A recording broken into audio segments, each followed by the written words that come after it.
পাতাটা দেখতে পারতেছেন? একদম পারফেক্ট মনে হচ্ছে না? একদম কোথাও কোনো ছেঁড়া নেই, কোনো কাটা নেই, একদম ফ্রেশ। কিন্তু যখন আমি আঙুলটা সরাবো তখন ছোট একটা এখানে কাটা দেখা যাচ্ছে। তো আমাদের জীবনের মানুষগুলো ঠিক তেমনই। যদি আপনি কারোর কোনো খুঁত বা প্রত্যেকটা মানুষের জীবনে খুঁত থাকে, যদি আপনি সেইগুলো না দেখেন, কোনো প্রবলেম না দেখেন, না দেখে তার সঙ্গে ভালো ব্যবহার করতে পারেন, যদি আপনি এটা না দেখে তার এই পাতাটার মতো তার ছোট একটা সমস্যার জন্য তার সাথে খারাপ ব্যবহার করেন, তাহলে কিন্তু আপনি কারোর সঙ্গে চলতে পারবেন না। তো এক্ষেত্রে সবার সঙ্গে ভালো ব্যবহার করাটাই বেটার, এবং প্রত্যেকটা মানুষের জীবনে ছোট সমস্যা থাকে, সেই সমস্যাগুলো না দেখে তার সঙ্গে ভালো ব্যবহার করা উচিত। তো আমার পরামর্শ থাকবে, সবার জীবনে এরকম ছোটখাটো সমস্যা থাকবে, আপনি সেটা না দেখে সবার সাথে সুন্দর ব্যবহার করবেন। আরেকটা এক্সাম্পল দিই, এটা একটা তালা বা লক। এটা দুইভাবে সাধারণতভাবে খোলা যাবে।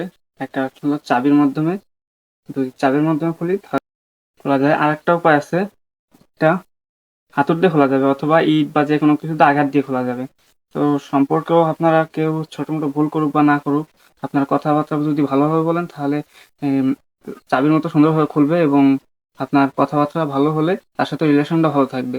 আর যদি আপনি রাফ ব্যবহার করেন বা খারাপ ব্যবহার করেন, হাতুড়ির মতো ব্যবহার করেন, তাহলে আপনার সম্পর্ক খারাপ হয়ে যাবে। এমনকি যদি স্বামী স্ত্রীর সম্পর্ক হয় তাহলে অনেক সময় ডিভোর্স হয়ে যাওয়ার সম্ভাবনা আছে, অনেকটা বেশি সম্ভাবনা।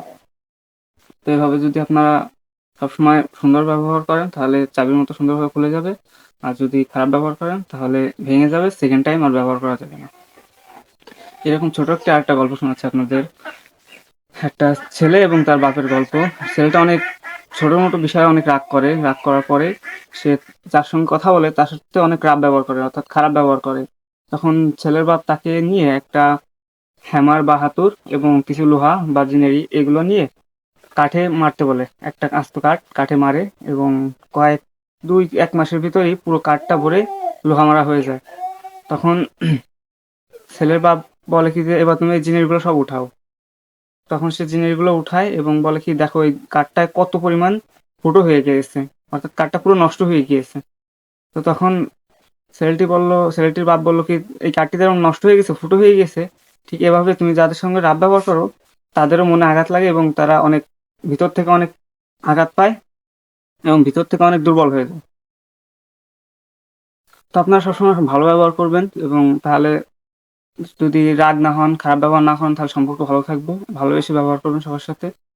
আর এই গল্প এবং ভিডিও ভালো লাগলে আমাকে লাইক করবেন এবং কমেন্টে জানাবেন কেমন লাগছে, এবং ফলো করবেন। ধন্যবাদ।